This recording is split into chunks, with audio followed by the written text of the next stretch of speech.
shocker. The dots? There was a gorilla house, then there was the rumble house. Now there's the Isle of Roux, where no one can tell us what to do.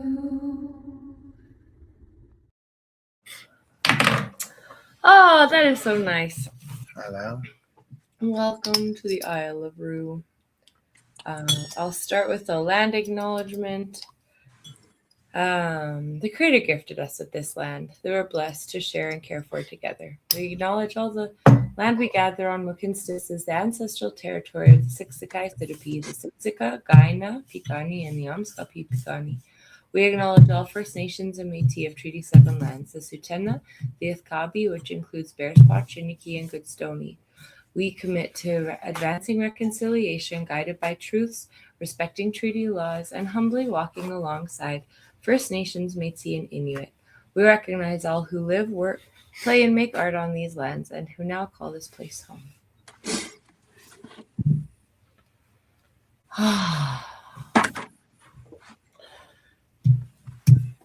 So, pretty lovely. This land is pretty lovely, especially this time of year. This is my favorite few weeks with the apple blossoms and the May trees, and poor Rich gets dragged around and like, look a pink one, look a white one, look lilacs, look. And then I'm smelling all the trees, and then you're smelling all the trees. I'm offended. Offended by this poor rich business. I'm grateful that you like the trees like I like the trees. I do.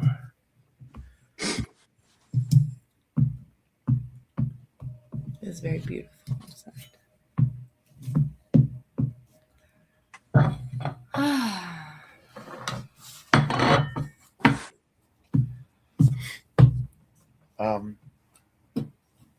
Been doing some printmaking, just a little bit at school. Generally, I have the kids do the foams. Yeah. And then I just wait until they ask to print. Like almost everybody will carve a foam and lose interest. And they might like regain interest in small herds of kids, but yeah, never like standing in a line with a bunch of people making a giant mess. But I also think maybe, like, how many rollers do you have?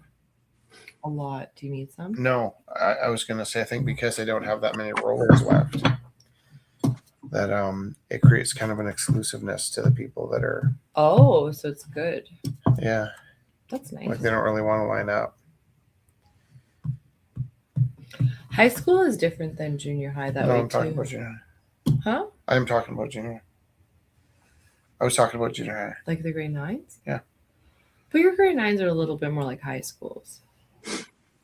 Even my grade 9s are a little bit more like high schools. My grade 9s are big grade 7s. They were trapped in a holding zone. Yeah. Not in a bad way. Yeah. They're sweet as hell.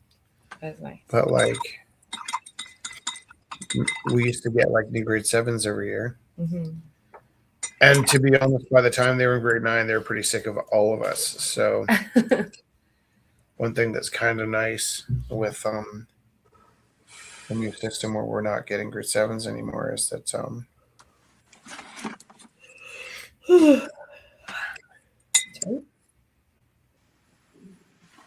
kids aren't sick of us by the end of grade 9. Right.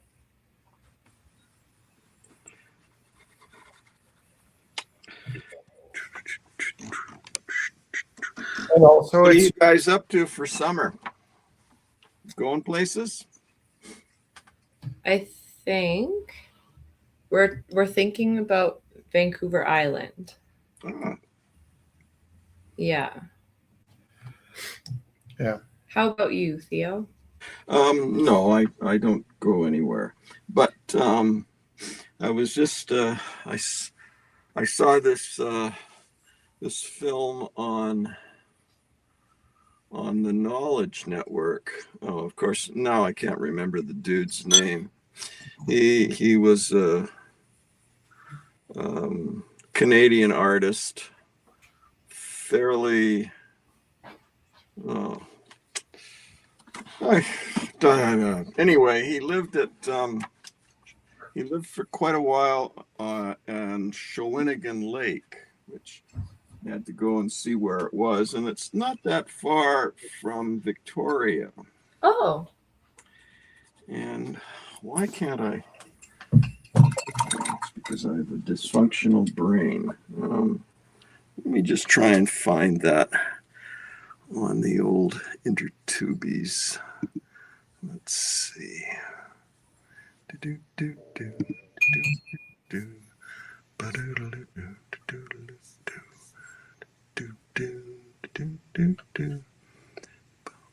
Come on, be there.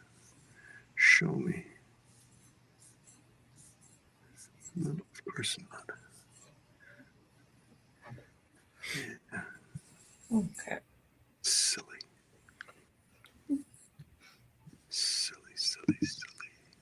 Would you say, Theo, there's places that you should tell us to go and see? E.J. Hughes. That is the name of the artist. E.J. And I think that home is now a kind of a memorial to him.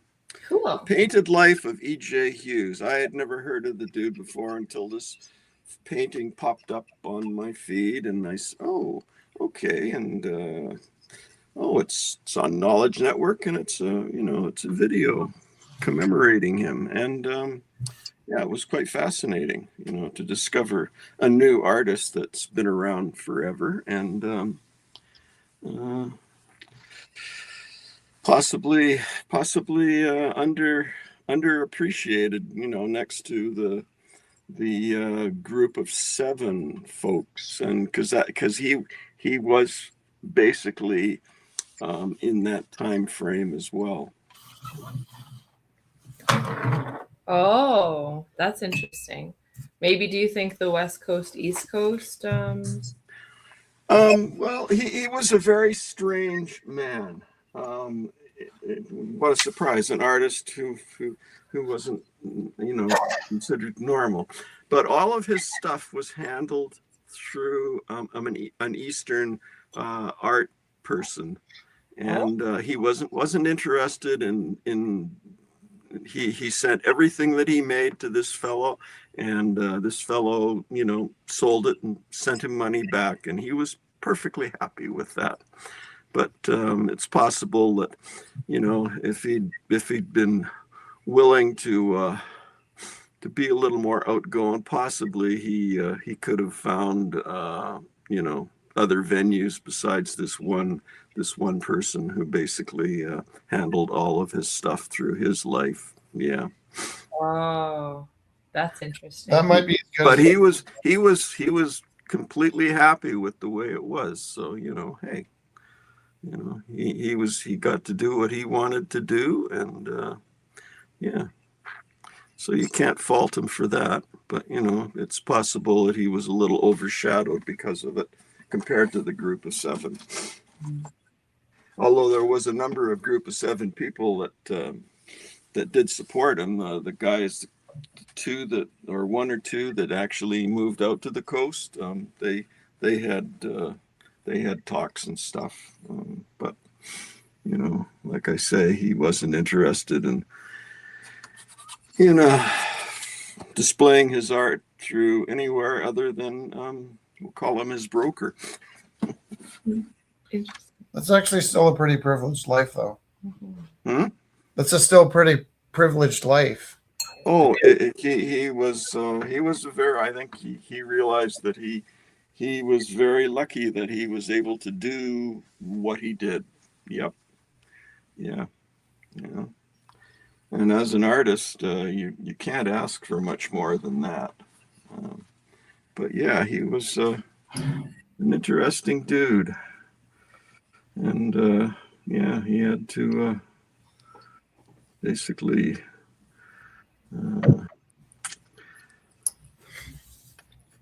He was one of the first folks to attend what became the Emily Carr University of Art.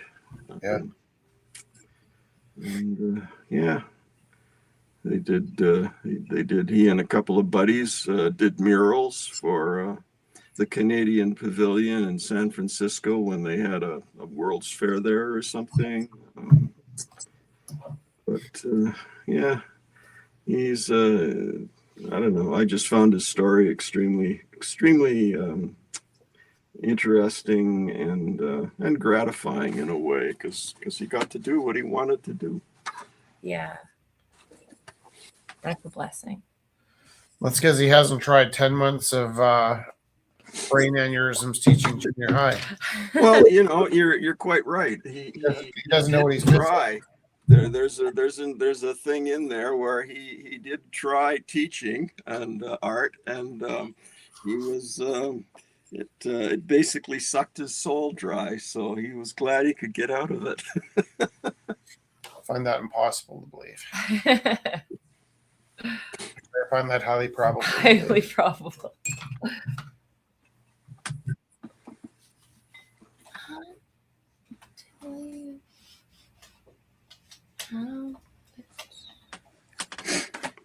I love you.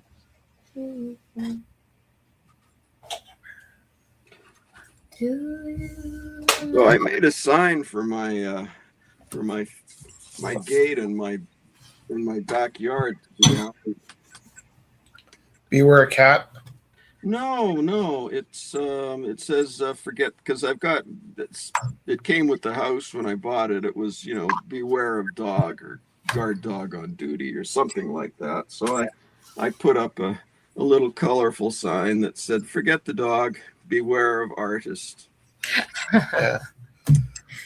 And I'm going to put up another one. Get off my lawn. That says to be aware of artist and list my social media site. Yeah, it's a good idea. Well, I'm curious to see if anyone ever actually notices them and is compelled to go online and actually visit and actually say something, because it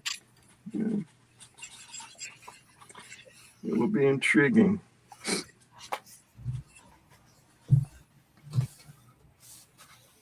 You flip the table around, it looks so clean. We must. You remember the fire we had at the 50th? Fire! That was 20 weeks ago. So much worse than you think.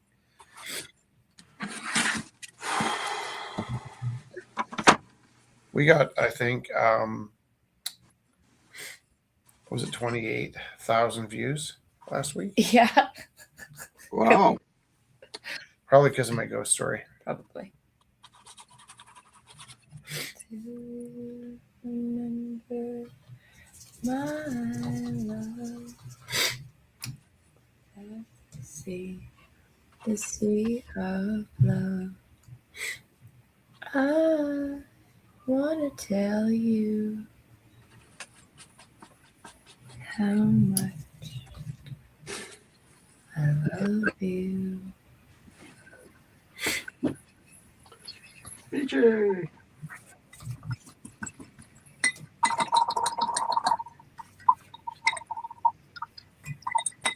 My mom just what's the word? Adopted a dog. Oh yeah. Named Max. What kind of a puppy? It's like came from Korea. It was like a saving dog from Korea, and it has like kind of like a papillon, but kind of like a little coyote. The worst description. I don't know. What if it is a coyote? We used to have a dog named Deaky, and she was kind of like a little coyote, and I still have her howling. She howled exactly like a wolf, like, and so maybe. Now, do you know? And I only know this because I looked it up to teach it to my class. that none of the dogs came from foxes or coyotes. They're all from wolves. All of them from the gray wolf. And I found that unlikely. I thought somewhere along the line a fox or a coyote would have been bred in to get like a chihuahua or something. Mm-hmm. And it turned out that's not true. Hmm. What happened there? It's just like When did you see that? I did like this, Oh, okay. and then I did like this. When did you see it? Oh, there, it's better. Like a while ago, and it didn't look You're like just like it's fine. it didn't look like that on your computer, so I allowed it. I'm allowing some things lately that maybe I've always been like that. Maybe I'm like, I can't control that right now. Or it's not affecting that computer, so it's fine. Everything's fine. Mhm. You know what's sad What? for you? What? I'm pretty happy. How much solid you have left compared to Oh, how look, much I have left? it's a kitty lying on his side, wanting scooches. Yeah. Tonight's Isle of Roux is brought to you by Dr. Pepper. Oh, so sad. Guess what's coming back next week, Theo? Yeah, Space Hero X. you are.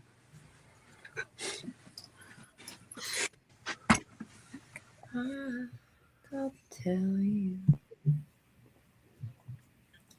Space Hero X. I needed to write into the script how Felix has changed so much. It's pretty sweet. I'm excited to see.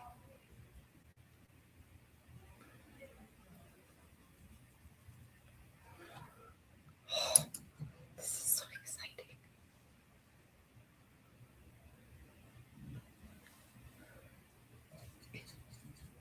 Do you remember my love? That's the sea of love. I want to tell you how much I love you. Did I just flinch away from you? No. I was feeling silly the other day. I told one of the kids, just for like I was just like doing like the I called him out on having a phone. He didn't have a phone, so I was like exaggerating my shock and awe. And I just jokingly said, "Here, you can punch me in the face." Like it was just a joke. In context, it makes more sense than what I'm describing right now. It sounds kind of crazy. I had faith he was not going to punch me in the face, but if he did, it would have been my fault for suggesting it. So I closed my eyes and put both hands behind my back. And he reached up to give me like a very slow motion, gentle poke in the tummy. And with my eyes closed, I grabbed his hand. And like it was kind of like one of those neat things where like a few times in my life, like I used to go over and answer the phone before it'd ring. Yeah. And I'd think, am I going crazy? Oh, we're talking about ghost stories last week, and now Yeah. I'm talking about the phone. Yeah. But then I was at St. Mike's and I walked over and answered the phone. And I had that feeling like did that weird thing just happen again? And one of my kids is like, Mr. Taylor, did you just answer the phone before it rang again?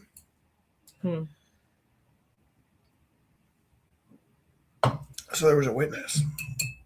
I don't know what that is. Maybe the ADHD, just I can hear them in the office or whatever. But it was neat that the kid had noticed that I caught his hand with my eyes closed. Wasn't aggressive or anything. It was just like you're wrestling. Like when you reach for my face and I swat you away. Like, sorry, I wasn't expecting that. But your hands always like swing up. They're defensive, yeah. Yeah. Not again, yeah, not in an aggressive way, but just like defensive, like that.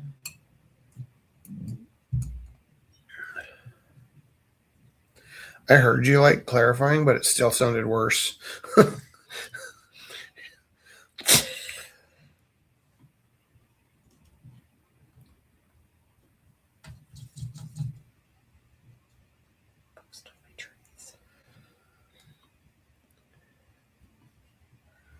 Oh, that's one of my favorite songs, I think. Cat Power redoes. Who originally did that song? Sea of Love. Like the Oh, that was really aggressive. Honey Drippers. No, the Dewdrops are. Yes. Maybe the Honey Drippers did do it as a, but I think the original was like also like the Dewdrops or the Wingdings or something like that. Named a font after them.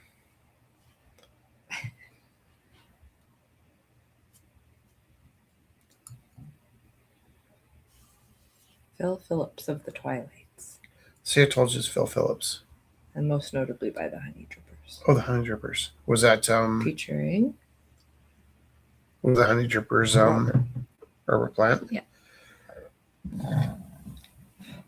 Sorry about that on live feed. I'm gonna say, like, in my life, the Honey Drippers was one of the all-time greatest confusing letdowns ever. Like, it really, really disturbed me.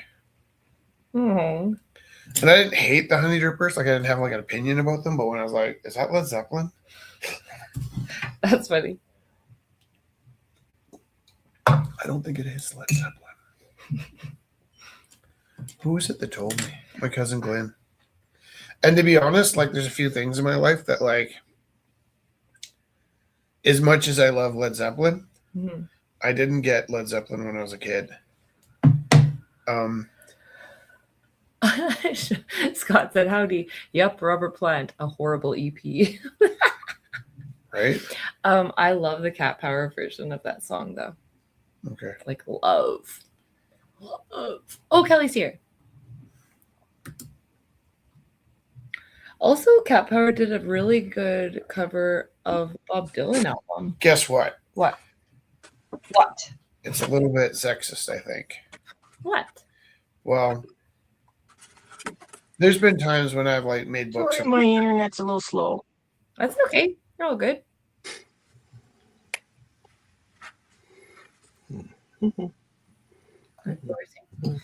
There's been times when I made book lists or writer lists or something, and then often people go, "Oh, how come none of the writers are females?" And I'll be like, "Oh, well, you know, for sure, I think like supporting and being interested in reading female authors is important, but it doesn't mean I have to like make one of my favorite writers a female. If I tend to, and I mean, maybe I even really like the macho writers like John Irving and Hemingway. So if that's my preference, it's okay. You know, it's okay if. Yeah, you shouldn't pretend your favorites. Right? Yeah. And I'll tell you, Orcs and Crake is definitely one of my favorite series. That's my favorite series of all book series. Yeah. But I'm not a fan of Atwood. I don't dislike her. I just like I work to read her books. It's like it's like a job. I did buy and read a book called Why I Hate Men a couple summers ago. I tend to try and read at least one book that's completely out of my wheelhouse every summer. And I'll tell you Why I Hate Men was a tough read. I didn't enjoy it much. But I read it with an open mind, I'd like to think. But what was I going to... Oh, yeah.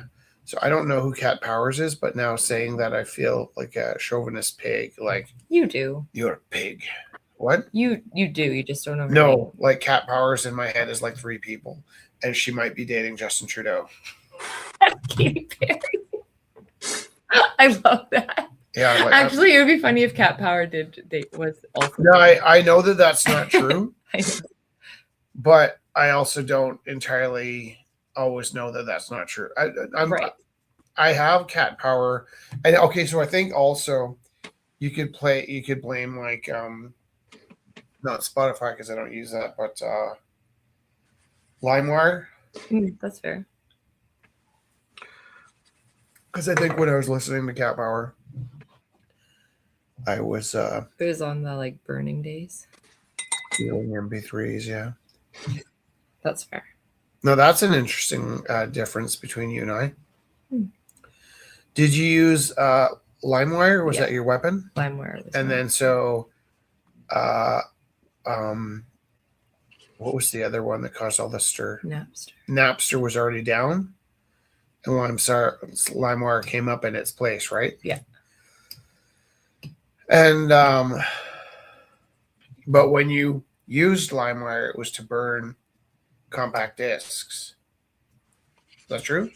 I did use it to burn compact discs. Right. So, like, I exclusively used LimeWire because I was pretty broke, and I'd mistakenly bought an MP3 player, realizing that I had MP3 players too. Sorry, keep going. I thought it would be easier to buy music Right. than it was.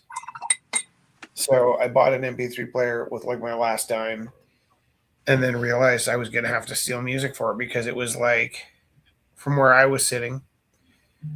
There are things prohibiting me from. Now, I guess I could have like taken my discs, my CDs, Yeah. and ripped them. Yeah. But I sort of feel like there's something stopping me from doing that, because that's probably why I bought them, was to rip all my my current. Oh, that's what it was. I bought a MP3 player with the intention of ripping all my own CDs onto it. Right? Yeah. That was the plan, was to take discs that I paid for and just carry them around in one unit. Yeah. And I remember being stuck at that level. Might have been something to do with my Mac. Maybe like people using PCs were easily absorbing their. I don't think Theo used MP3s, but he definitely used a Mac. But I'm trying to remember what my glitch was. But also, I didn't want to use Apple for music. I was adamant that I didn't want my computer and my music to be from the same source. So I kind of worked myself into a corner where the only option was to have this piece of plastic and no music, or cave and be somebody that downloaded music off of LimeWire. But I feel like the bands that I did listen to at that time were like present in my mind while I was seeking them out, and then very quickly forgotten. That's a good explanation of that time period, actually. And I know I had Ray LaMontagne. That was all the same era, for Yeah, sure. and I 100% can't, for the life of me, trace back to what album lives in my head. One of my albums lives in my head, and I don't know who it is. For that reason, that's the punishment I am paying.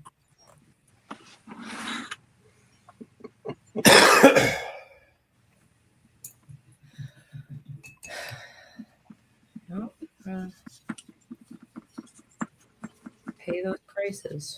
Yeah, pay the toll.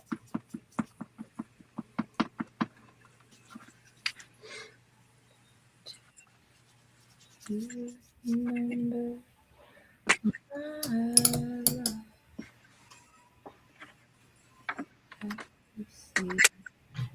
the sea of love. I gotta tell you.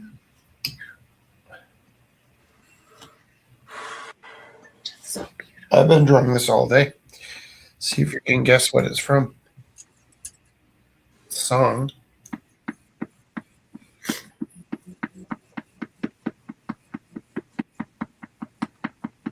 Don't tell me. I'd love to. Play along. Play along with Guess the Song.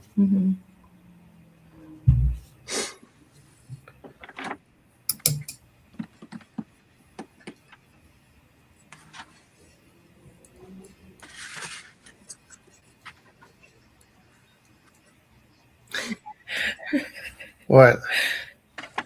My girl, my girl. Nope. Good one. That would be a dark one, yeah. It's dark. Werewolf, going where the tall trees, in the pines and pines. Where the sun will never shine. Okay, so not that. It is a dark one. Yeah.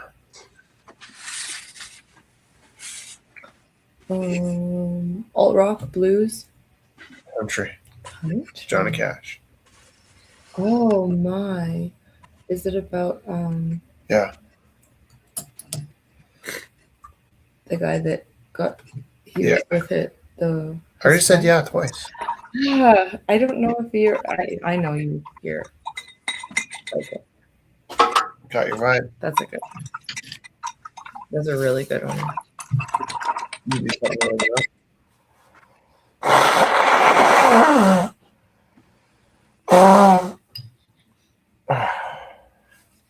I wanna tell you how much. Do you have a knife over there? Hmm. Love you. Probably. I can look. I don't want to interrupt your poems. That is a good poem. I think. What's this gonna do? Or you want a sharper knife? I'm gonna cut this paper Oh, Because it's too wet. why don't you wait and use the? because it's too wet. I want to keep paper. No, please don't move it. Disgruntled me.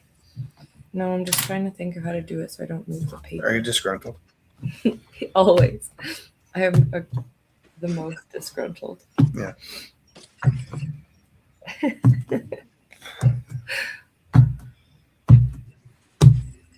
No.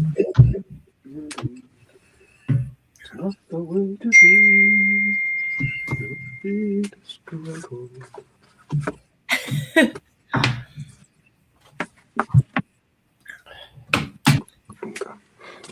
Okay.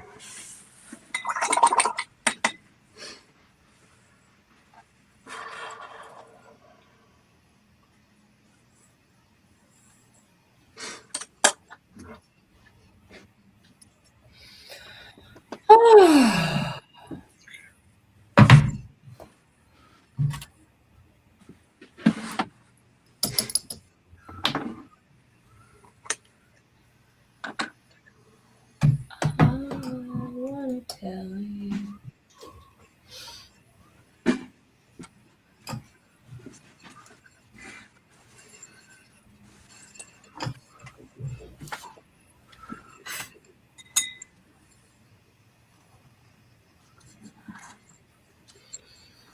I'm really itching to use some of that Schminky's gouache powder and mix my own Schminky's. Where is it? silver. Just in your locker. Is it okay if I use some of your gum Arabic? It's so weird that you're asking that. Because you. Do we have like gum Arabic boundaries that I don't know about? Well, you've been using. Do you have boundaries that I'm crossing all the time? Like, oh, I touched your gum Arabic, and it's like, wait, that's your gum Arabic? Like, what are you telling me? This is brand new news to me. We have to ask for gum Arabic? Oh, we just bought it because you had your indigo, and I didn't want. I have indigo? Are you telling me right now that if you wanted to use indigo, you wouldn't use it because it's mine? I would ask you. Can I swear online? No. That is so fucked. What's You're wrong with you? so upset. What? I'm like, I don't Just have. so screwed. Like there's. I don't things that have are gum fresh. Arabic. I don't have my own bank account. I do. Okay, so like when you say my side of the bed, are you talking like that's my actual side of the bed, or are you just talking about where I might find something? I don't even know. You're scaring me right now. I. Whose car is it? It's ours. Oh, okay. Whose gum Arabic is it? Ours. Okay. Can we never have this conversation again? Please. Jack Pike says, looks like the natural park I was in for the field trip today. Good. He said, that's loud. Did I laugh? It could have happened. And he said, there's no cure. Or Ain't no. Loud laughing.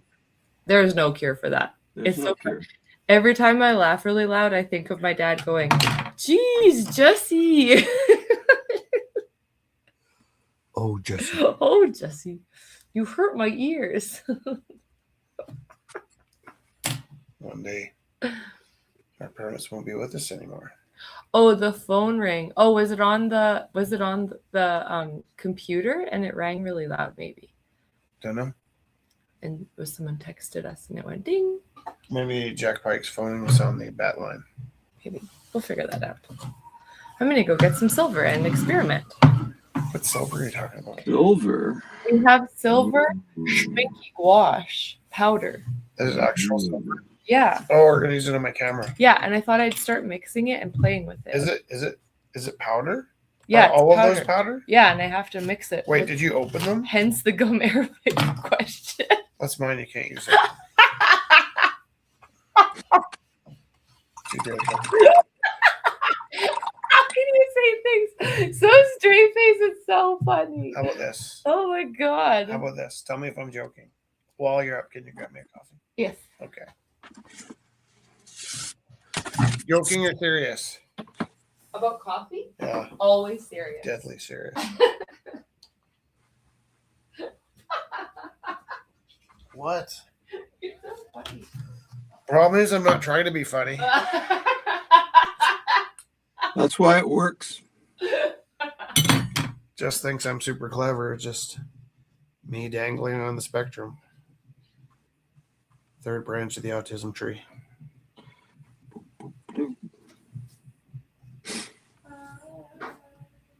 Tell you how much I love you.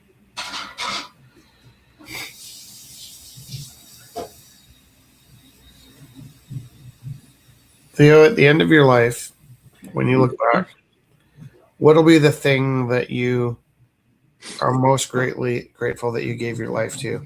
Not for, but to. What'll be the thing that's your... That I gave my life to. Yeah. I honestly don't know that I gave my life to anything. I know some people say comfort, and that's valid, but if comfort was the thing you gave yourself to, that's a valid Yeah.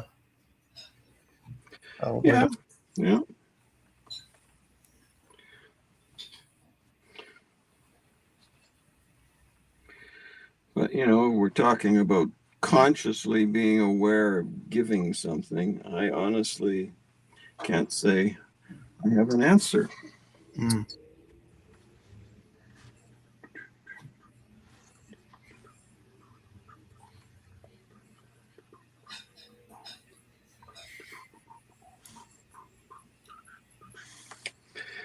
And given, I'm pretty much at the end of my life, I suppose maybe I should think about that. But nah, I don't think so. I'll just continue to blunder along like I have for the last 77 years. Are you comfortable? Yeah, I am actually.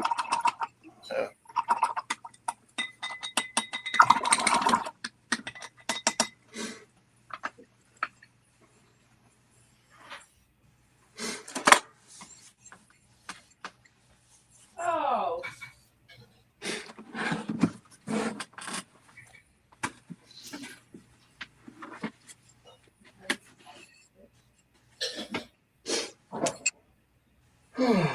Okay.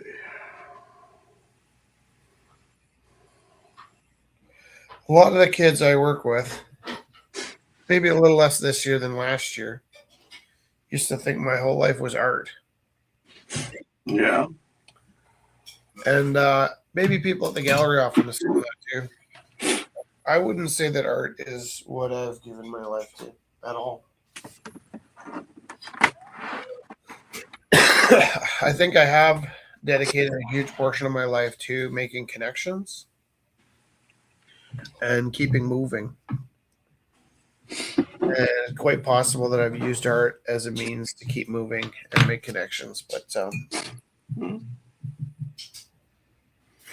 I don't think I have prioritized art the way a lot of the people I know assume I do.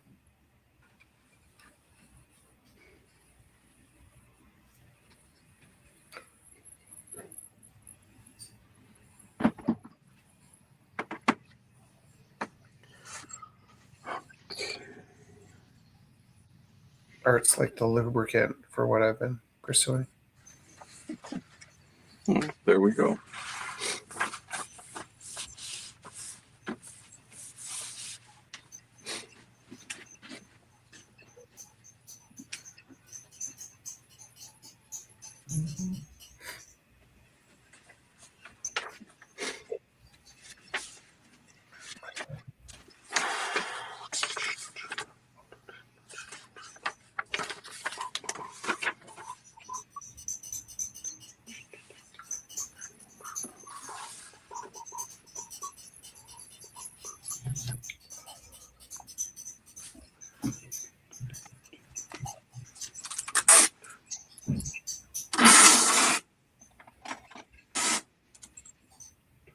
Hey, Jesse, Yeah. when you come back, can you bring some big salt? Yeah.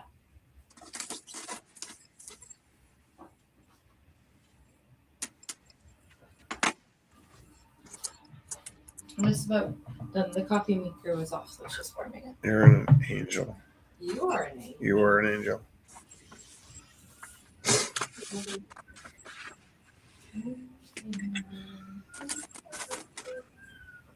Earth angel.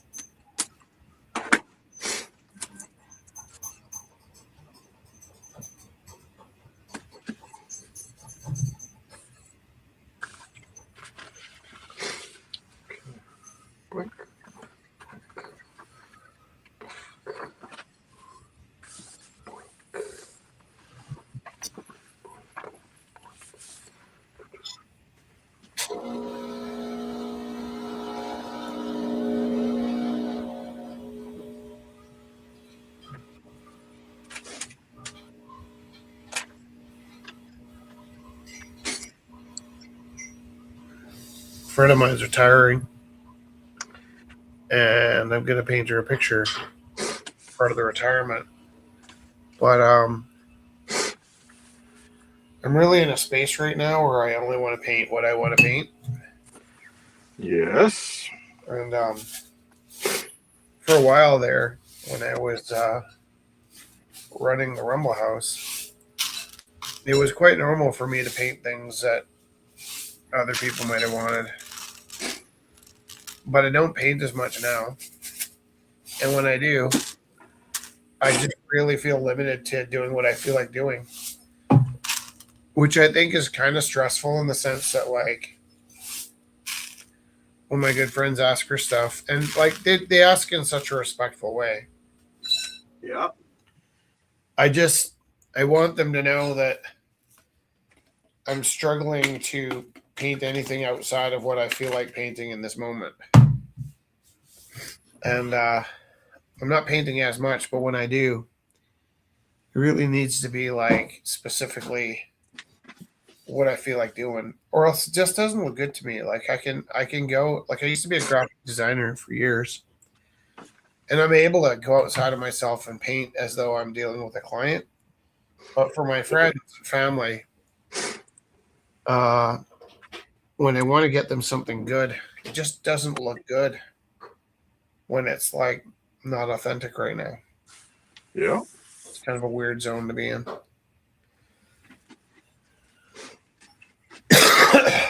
And another friend of mine had retired earlier this year, and I asked the people on staff what they thought of the painting I was working on. They're all like, it doesn't look like one of your paintings. I was like, well, this is kind of what I'm painting right now. You know, like it's not going to look like a painting from 2025, right? Yeah. Yeah. And Here, Dominic. yeah, but just don't trip it. Yeah, that's sweet. Super duper. That's the carpet wrecker right there. Carpet wrecker. Luckily, it's a blue carpet. Yeah. I did get salt all over the carpet. I'll just vacuum. I know, right? It's kind of Salt's exciting. not dirty. Kind of exciting when you think about it.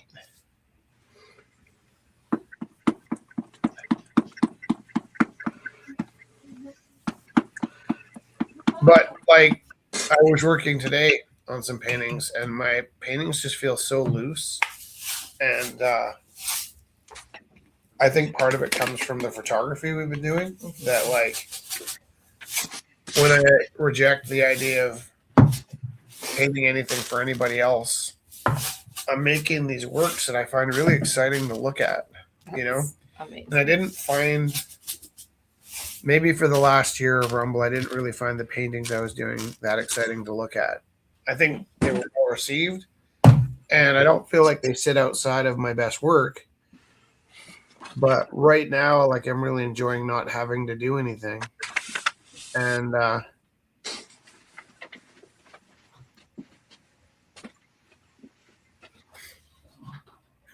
might not be painting like retirement paintings, you know.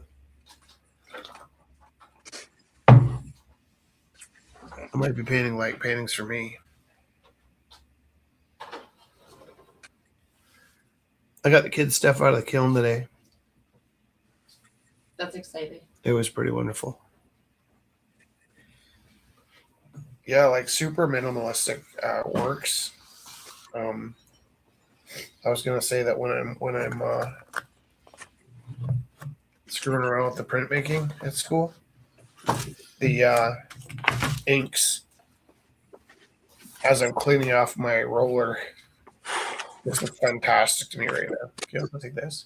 Yeah. Thank you.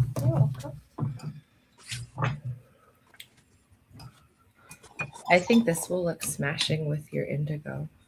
I'm still figuring out if we need to use water with the. Well, you should just do a little bit of reading and see if it's dangerous. I don't care. Okay, that's fair. Theo, Yo. when we get caught up on our debts, Yes. which was last month until like a few things surprised us. This summer, Jesse and I are going to buy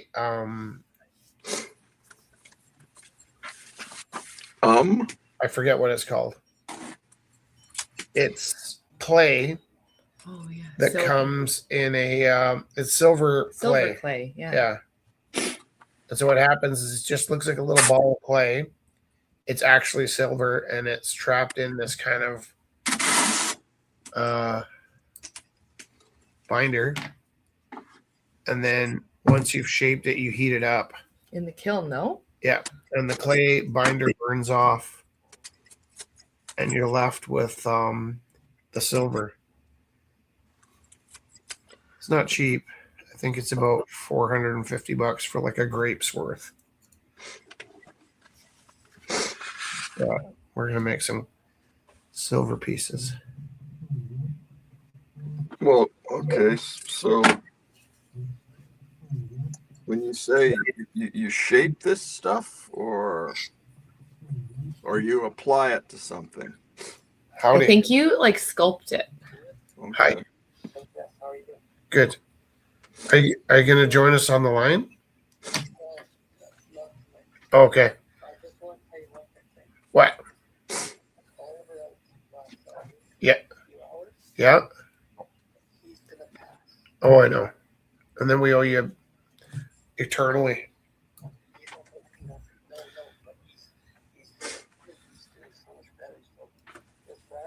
Yeah. Yeah. Thank you for that. Amazing.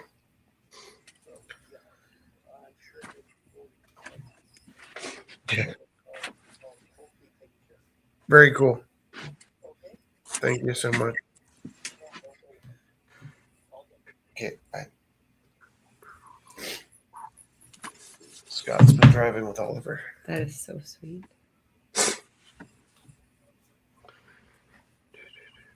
Okay, I think I need to use some water with this. Oh. Yeah, it's like your indigo pigment. It's gum arabic and then a little water to let it sink it. I see. Do you ever watch TV? Do I ask you this every week? Do